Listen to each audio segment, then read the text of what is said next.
Recording by Andrew Gauntz. The Temple by H.P. Lovecraft.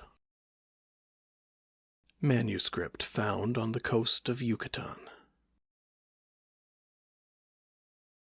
On August 20, 1917, I, Karl Heinrich, Graf von Altberg-Ehrenstein, Lieutenant Commander in the Imperial German Navy and in charge of the submarine U-29, deposit this bottle and record in the Atlantic Ocean at a point to me unknown, but probably about north latitude 20 degrees, west longitude 35 degrees, where my ship lies disabled on the ocean floor. I do so because of my desire to set certain unusual facts before the public, a thing I shall not in all probability survive to accomplish in person, since the circumstances surrounding me are as menacing as they are extraordinary, and involve not only the hopeless crippling of the U-29, but the impairment of my iron German will in a manner most disastrous.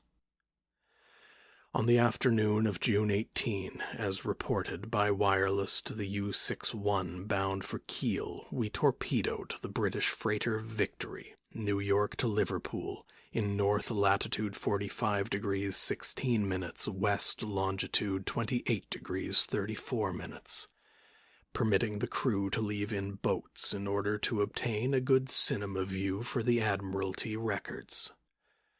The ship sank quite picturesquely, bow first, the stern rising high out of the water whilst the hull shot down perpendicularly to the bottom of the sea.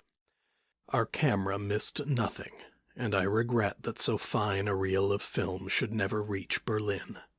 After that we sank the lifeboats with our guns and submerged. When we rose to the surface about sunset, a seaman's body was found on the deck, hands gripping the railing in curious fashion.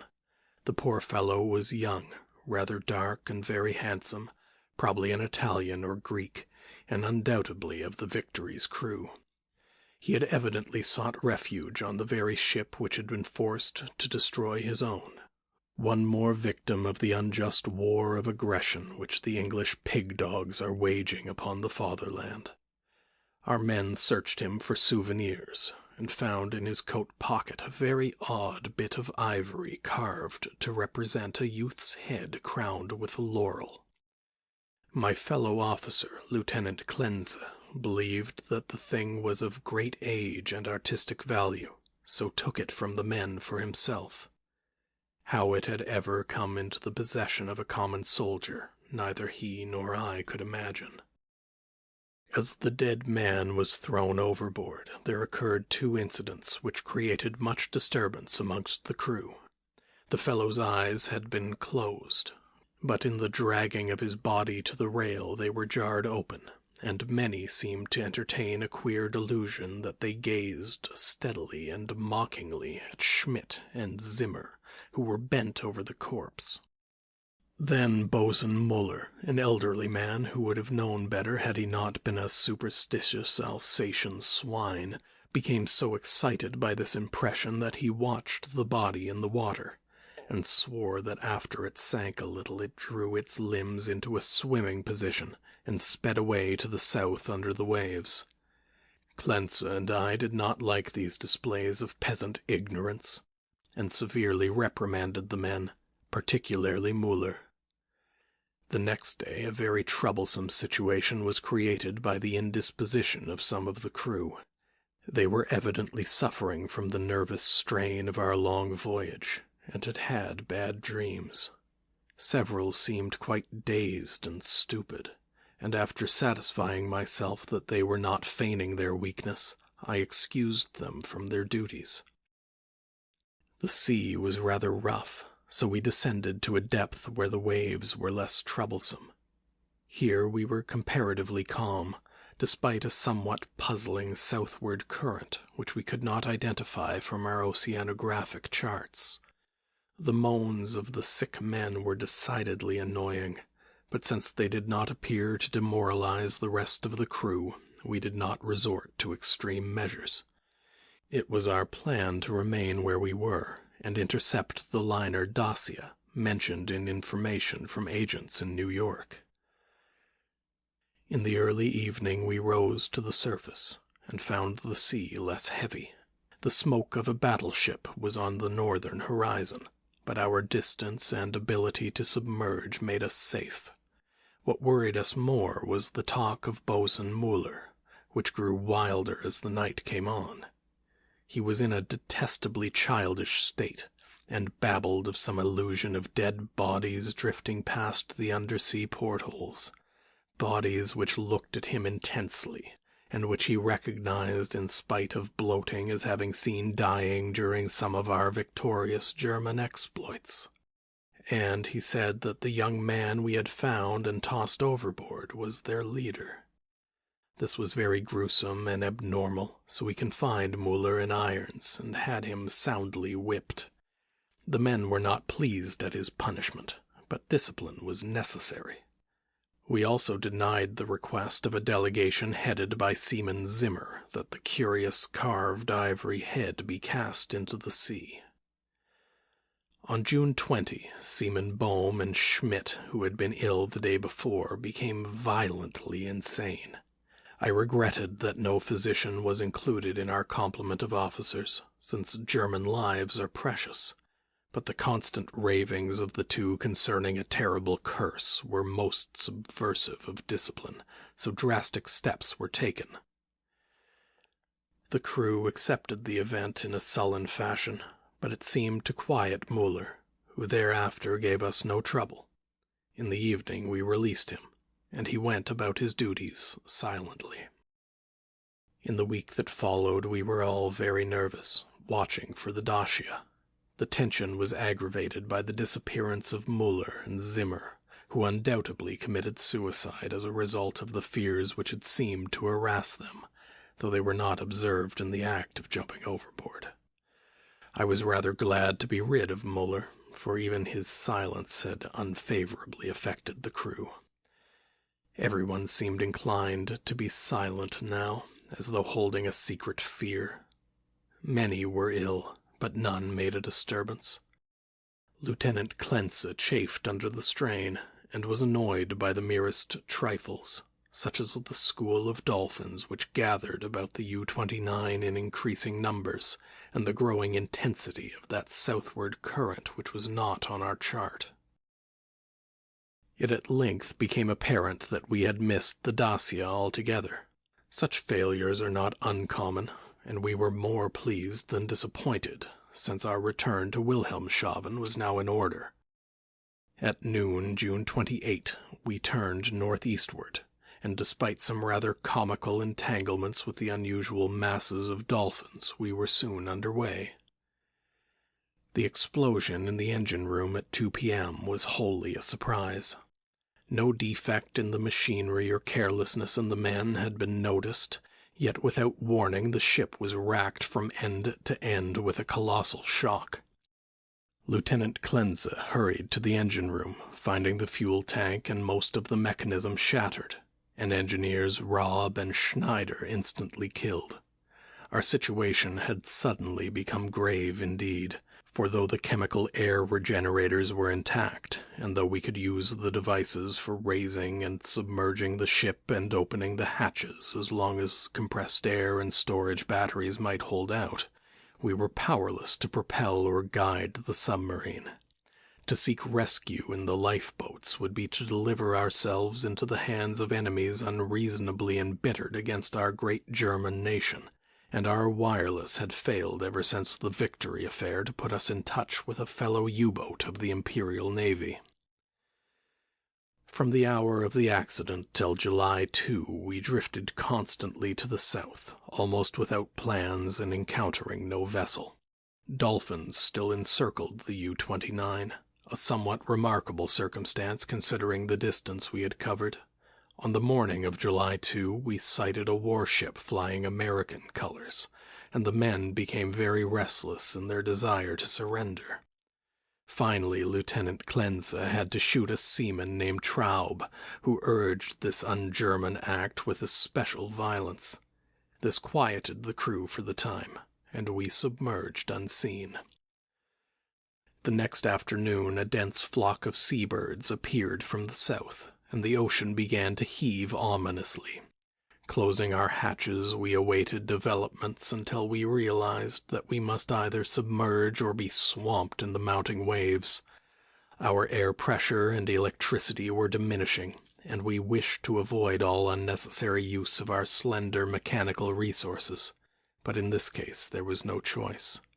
We did not descend far, and when, after several hours, the sea was calmer, we decided to return to the surface. Here, however, a new trouble developed, for the ship failed to respond to our direction in spite of all that the mechanics could do. As the men grew more frightened at this undersea imprisonment, some of them began to mutter again about Lieutenant Clence's ivory image, but the sight of an automatic pistol calmed them. We kept the poor devils as busy as we could, tinkering at the machinery even when we knew it was useless. Clence and I usually slept at different times, and it was during my sleep about 5 a.m. July 4 that the general mutiny broke loose. The 6 remaining pigs of seamen, suspecting that we were lost, had suddenly burst into a mad fury at our refusal to surrender to the Yankee battleship 2 days before, and were in a delirium of cursing and destruction. They roared like the animals they were, and broke instruments and furniture indiscriminately, screaming about such nonsense as the curse of the ivory image and the dark, dead youth who looked at them and swam away. Lieutenant Clence seemed paralyzed and inefficient, as one might expect of a soft, womanish Rhinelander. I shot all 6 men, for it was necessary, and made sure that none remained alive. We expelled the bodies through the double hatches and were alone in the U-29. Clence seemed very nervous and drank heavily. It was decided that we remain alive as long as possible, using the large stock of provisions and chemical supply of oxygen, none of which had suffered from the crazy antics of those swine-hound seamen.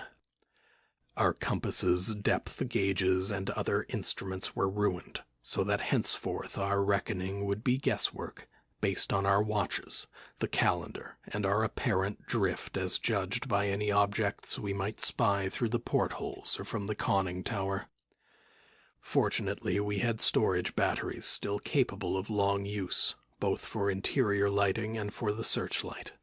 We often cast a beam around the ship, but saw only dolphins, swimming parallel to our own drifting course. I was scientifically interested in those dolphins, for though the ordinary Delphinus delphis is a cetacean mammal, unable to subsist without air, I watched one of the swimmers closely for 2 hours, and did not see him alter his submerged condition. With the passage of time, Clence and I decided that we were still drifting south, meanwhile sinking deeper and deeper. We noted the marine fauna and flora, and read much on the subject in the books I had carried with me for spare moments. I could not help observing, however, the inferior scientific knowledge of my companion. His mind was not Prussian, but given to imaginings and speculations which have no value. The fact of our coming death affected him curiously, and he would frequently pray in remorse over the men, women, and children we had sent to the bottom, forgetting that all things are noble which serve the German state. After a time he became noticeably unbalanced, gazing for hours at his ivory image and weaving fanciful stories of the lost and forgotten things under the sea. Sometimes, as a psychological experiment, I would lead him on in these wanderings, and listen to his endless poetical quotations and tales of sunken ships. I was very sorry for him, for I dislike to see a German suffer, but he was not a good man to die with. For myself, I was proud, knowing how the fatherland would revere my memory, and how my sons would be taught to be men like me. On August 9, we espied the ocean floor, and sent a powerful beam from the searchlight over it. It was a vast, undulating plain, mostly covered with seaweed and strewn with the shells of small mollusks. Here and there were slimy objects of puzzling contour, draped with weeds and encrusted with barnacles, which Cleanza declared must be ancient ships lying in their graves. He was puzzled by one thing, a peak of solid matter, protruding above the ocean bed nearly 4 feet at its apex, about 2 feet thick, with flat sides and smooth upper surfaces, which met at a very obtuse angle. I called the peak a bit of outcropping rock, but Cleanza thought he saw carvings on it. After a while he began to shudder, and turned away from the scene as if frightened, yet could give no explanation save that he was overcome with the vastness, darkness, remoteness, antiquity, and mystery of the oceanic abysses. His mind was tired, but I am always a German, and was quick to notice 2 things. That the U-29 was standing the deep-sea pressure splendidly, and that the peculiar dolphins were still about us, even at a depth where the existence of high organisms is considered impossible by most naturalists. That I had previously overestimated our depth, I was sure, but nonetheless we must be deep enough to make these phenomena remarkable. Our southward speed, as gauged by the ocean floor, was about as I had estimated from the organisms passed at higher levels. It was at 3:15 p.m., August 12, that poor Cleanza went wholly mad. He had been in the conning tower using the searchlight when I saw him bound into the library compartment where I sat reading, and his face at once betrayed him. I will repeat here what he said, underlining the words he emphasized. "He is calling. He is calling. I hear him. We must go." As he spoke, he took his ivory image from the table, pocketed it, and seized my arm in an effort to drag me up the companionway to the deck.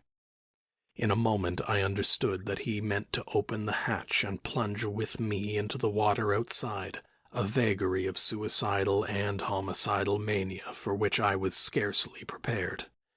As I hung back and attempted to soothe him, he grew more violent, saying, "Come now, do not wait until later. It is better to repent and be forgiven than to defy and be condemned." Then I tried the opposite of the soothing plan and told him he was mad, pitifully demented. But he was unmoved, and cried, "If I am mad, it is mercy. May the gods pity the man who in his callousness can remain sane to the hideous end. Come and be mad whilst he still calls with mercy." This outburst seemed to relieve a pressure in his brain, for as he finished he grew much milder, asking me to let him depart alone if I would not accompany him. My course at once became clear.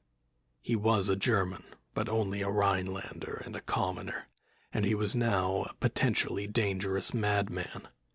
By complying with his suicidal request, I could immediately free myself from one who was no longer a companion but a menace. I asked him to give me the ivory image before he went, but this request brought from him such uncanny laughter that I did not repeat it. Then I asked him if he wished to leave any keepsake or lock of hair for his family in Germany in case I should be rescued, but again he gave me that strange laugh. So as he climbed the ladder I went to the levers, and allowing proper time intervals operated the machinery which sent him to his death.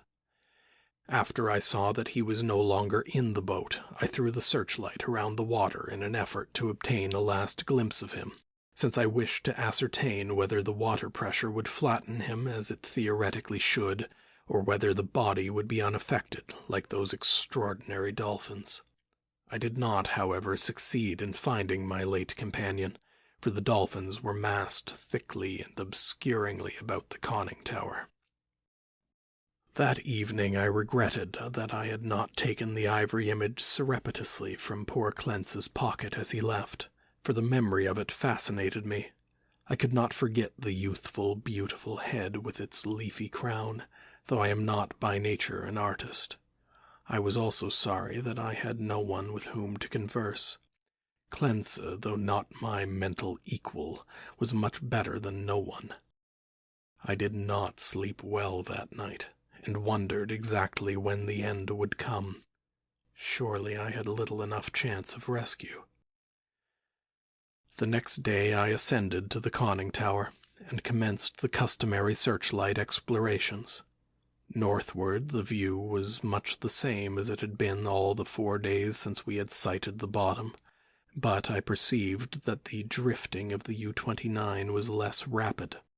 As I swung the beam around to the south, I noticed that the ocean floor ahead fell away in a marked declivity, and bore curiously regular blocks of stone in certain places, disposed as if in accordance with definite patterns.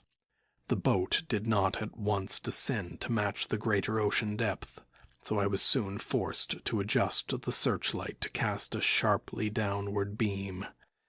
Owing to the abruptness of the change, a wire was disconnected, which necessitated a delay of many minutes for repairs, but at length the light streamed on again, flooding the marine valley below me.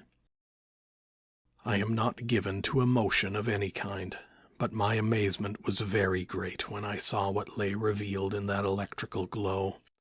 And yet, as one reared in the best culture of Prussia, I could not have been amazed, for geology and tradition alike tell us of great transpositions in oceanic and continental areas.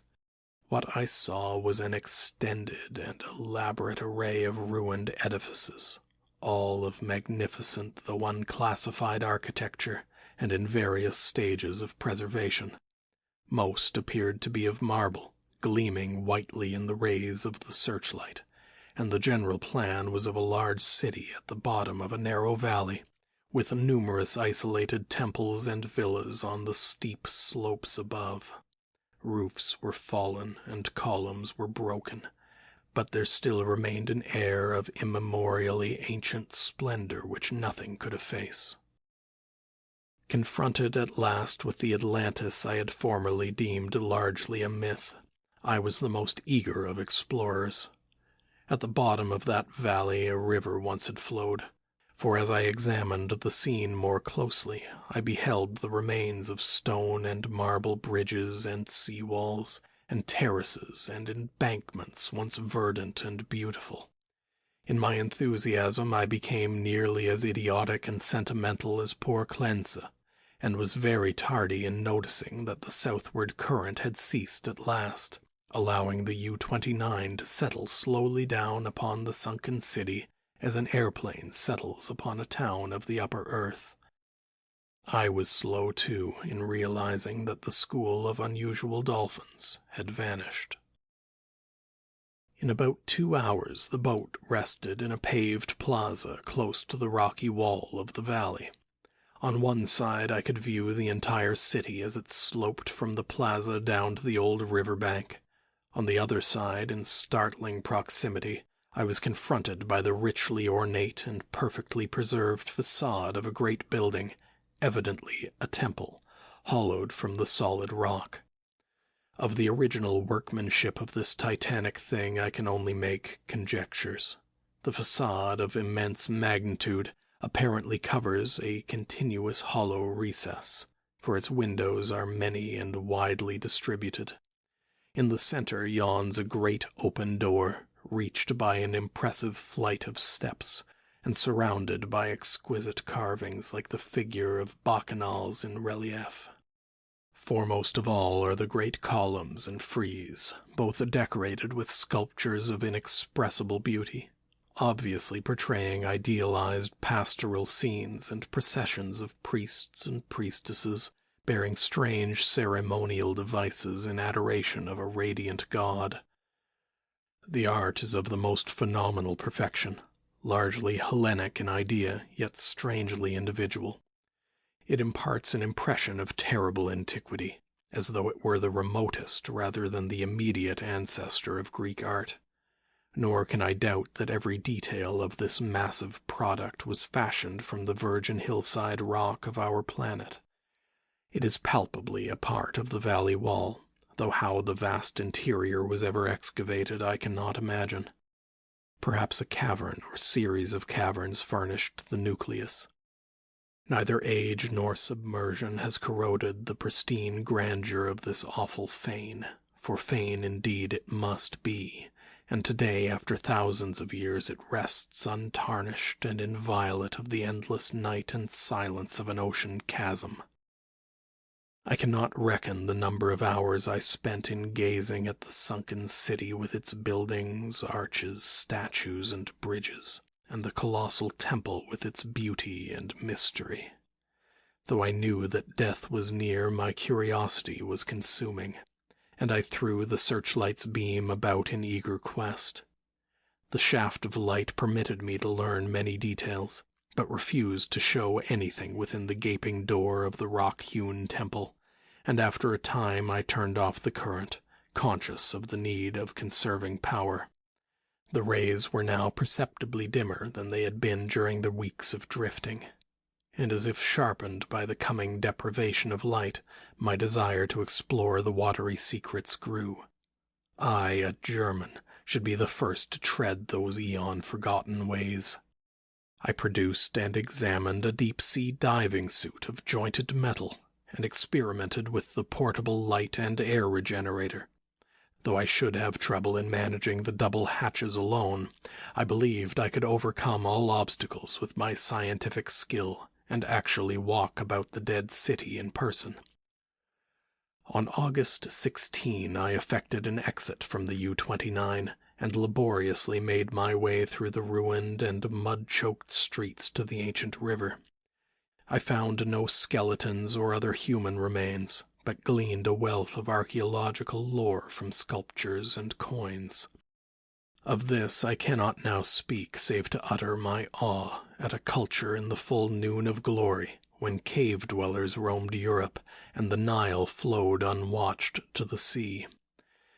Others, guided by this manuscript if it shall ever be found, must unfold the mysteries at which I can only hint. I returned to the boat as my electric batteries grew feeble, resolved to explore the rock temple on the following day. On the 17th, as my impulse to search out the mystery of the temple waxed still more insistent, a great disappointment befell me, for I found that the materials needed to replenish the portable light had perished in the mutiny of those pigs in July. My rage was unbounded, yet my German sense forbade me to venture unprepared into an utterly black interior which might prove the lair of some indescribable marine monster, or a labyrinth of passages from whose windings I could never extricate myself. All I could do was to turn on the waning searchlight of the U-29, and with its aid walk up the temple steps and study the exterior carvings. The shaft of light entered the door at an upward angle, and I peered in to see if I could glimpse anything, but all in vain. Not even the roof was visible, and though I took a step or two inside after testing the floor with a staff, I dared not go farther. Moreover, for the first time in my life I experienced the emotion of dread. I began to realize how some of poor Clence's moods had arisen, for as the temple drew me more and more, I feared its aqueous abysses with a blind and mounting terror. Returning to the submarine, I turned off the lights and sat thinking in the dark. Electricity must now be saved for emergencies. Saturday the 18th I spent in total darkness, tormented by the thoughts and memories that threatened to overcome my German will. Clence had gone mad and perished before reaching this sinister remnant of a past unwholesomely remote, and had advised me to go with him. Was indeed fate preserving my reason only to draw me irresistibly to an end more horrible and unthinkable than any man has dreamed of? Clearly my nerves were sorely taxed, and I must cast off these impressions of weaker men. I could not sleep Saturday night, and turned on the lights regardless of the future. It was annoying that the electricity should not last out the air and provisions. I revived my thoughts of euthanasia, and examined my automatic pistol. Toward morning I must have dropped asleep with the lights on, for I awoke in darkness yesterday afternoon to find the batteries dead. I struck several matches in succession, and desperately regretted the improvidence which had caused us long ago to use up the few candles we carried. After the fading of the last match I dared to waste, I sat very quietly without a light. As I considered the inevitable end, my mind ran over preceding events, and developed a hitherto dormant impression which would have caused a weaker and more superstitious man to shudder. The head of the radiant god in the sculptures on the rock temple is the same as that carven bit of ivory which the dead sailor brought from the sea and which poor Cleansa carried back into the sea. I was a little dazed by this coincidence, but did not become terrified. It is only the inferior thinker who hastens to explain the singular and the complex by the primitive shortcut of supernaturalism. The coincidence was strange, but I was too sound a reasoner to connect circumstances which admit of no logical connection, or to associate in any uncanny fashion the disastrous events which had led from the Victory affair to my present plight. Feeling the need of more rest, I took a sedative and secured some more sleep. My nervous condition was reflected in my dreams, for I seemed to hear the cries of drowning persons, and to see the dead faces pressing against the portholes of the boat.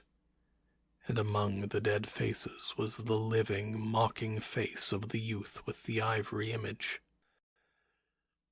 I must be careful how I record my awakening today, for I am unstrung, and much hallucination is necessarily mixed with fact. Psychologically, my case is most interesting, and I regret that it cannot be observed scientifically by a competent German authority.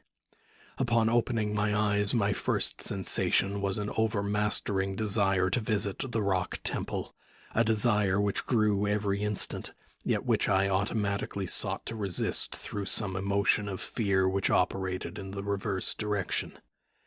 Next there came to me the impression of light amidst the darkness of dead batteries, and I seemed to see a sort of phosphorescent glow in the water through the porthole which opened toward the temple. This aroused my curiosity, for I knew of no deep-sea organism capable of emitting such luminosity. But before I could investigate, there came a third impression, which because of its irrationality caused me to doubt the objectivity of anything my senses might record. It was an aural delusion, a sensation of rhythmic melodic sound as of some wild yet beautiful chant or choral hymn coming from the outside through the absolutely soundproof hull of the U-29. Convinced of my psychological and nervous abnormality, I lighted some matches and poured a stiff dose of sodium bromide solution, which seemed to calm me to the extent of dispelling the illusion of sound. But the phosphorescence remained, and I had difficulty in repressing a childish impulse to go to the porthole and seek its source. It was horribly realistic, and I could soon distinguish by its aid the familiar objects around me, as well as the empty sodium bromide glass of which I had no former visual impression in its present location. This last circumstance made me ponder, and I crossed the room and touched the glass. It was indeed in the place where I had seemed to see it. Now I knew that the light was either real or part of an hallucination so fixed and consistent that I could not hope to dispel it, so abandoning all resistance I ascended to the conning tower to look for the luminous agency. Might it not actually be another U-boat, offering possibilities of rescue? It is well that the reader accept nothing which follows as objective truth, for since the events transcend natural law, they are necessarily the subjective and unreal creations of my overtaxed mind. When I attained the conning tower, I found the sea in general far less luminous than I had expected. There was no animal or vegetable phosphorescence about, and the city that sloped to the river was invisible in blackness. What I did see was not spectacular, not grotesque or terrifying, yet it removed my last vestige of trust in my consciousness. For the door and windows of the undersea temple hewn from the rocky hill were vividly aglow with a flickering radiance, as from a mighty altar flame far within. Later incidents are chaotic. As I stared at the uncannily lighted door and windows, I became subject to the most extravagant visions so extravagant that I cannot even relate them. I fancied that I discovered objects in the temple, objects both stationary and moving, and seemed to hear again the unreal chant that had floated to me when first I awaked. And over all rose thoughts and fears which centered in the youth from the sea, and the ivory image whose carving was duplicated on the frieze and columns of the temple before me. I thought of poor Cleansa, and wondered where his body rested with the image he had carried back into the sea. He had warned me of something, and I had not heeded. But he was a soft-headed Rhinelander who went mad at troubles a Prussian could bear with ease. The rest is very simple. My impulse to visit and enter the temple has now become an inexplicable and imperious command, which ultimately cannot be denied. My own German will no longer controls my acts, and volition is henceforward possible only in minor matters. Such madness it was which drove Cleansa to his death, bareheaded and unprotected in the ocean. But I am a Prussian and a man of sense, and will use to the last what little will I have. When first I saw that I must go, I prepared my diving suit, helmet, and air regenerator for instant donning, and immediately commenced to write this hurried chronicle in the hope that it may some day reach the world. I shall seal the manuscript in a bottle and entrust it to the sea as I leave the U-29 forever. I have no fear, not even from the prophecies of the madman Cleansa. What I have seen cannot be true, and I know that this madness of my own will at most lead only to suffocation when my air is gone. The light in the temple is a sheer delusion, and I shall die calmly, like a German, in the black and forgotten depths. This demonic laughter which I hear as I write comes only from my own weakening brain. So I will carefully don my diving suit and walk boldly up the steps into that primal shrine, that silent secret of unfathomed waters and uncounted years. End of The Temple by H.P. Lovecraft.